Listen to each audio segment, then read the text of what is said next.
Russia has unleashed one of its deadliest offensives in months.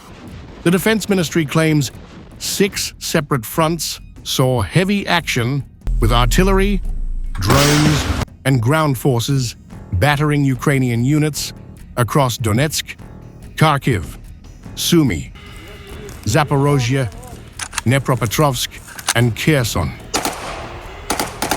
Moscow says more than 1,340 Ukrainian troops were killed or wounded in a single day. Its forces claim to have destroyed 12 armored vehicles, 60 trucks, 12 artillery guns, and 2 tanks. Strikes also eliminated 12 electronic warfare stations and 14 depots, along with a French-made Caesar self-propelled howitzer. The Russian assault was spread across all major operational groups. Sever and Zapad units pounded Sumy and Kharkiv. Yugin Center pressed deep in Donetsk. Vostok advanced inside Zaporozhye and Dnepropetrovsk. Dnieper forces struck in Kherson.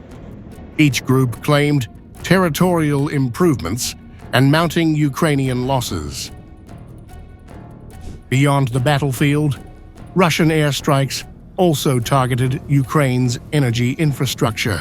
Moscow admitted hitting facilities that support Kyiv's defense industry, radar stations and drone workshops, tightening its campaign against Ukraine's winter readiness.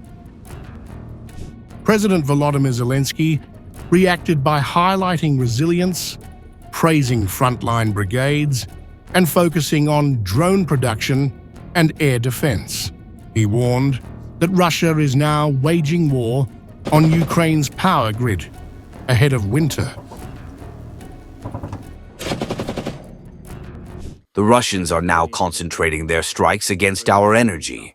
Of course, our answers to this will be, but the main thing is the stability of the system.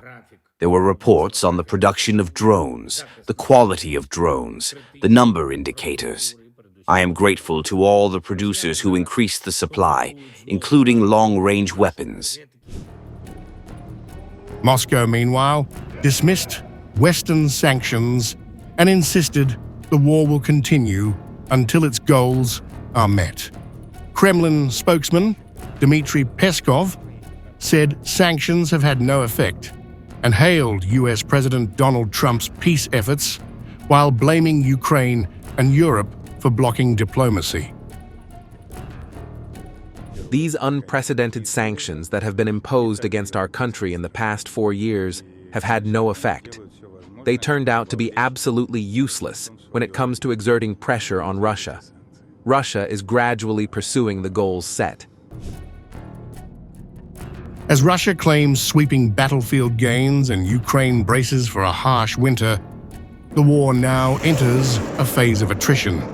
With Trump's peace push on one side and Europe demanding tougher sanctions on the other, Ukraine's survival hinges on both battlefield resilience and sustained Western support.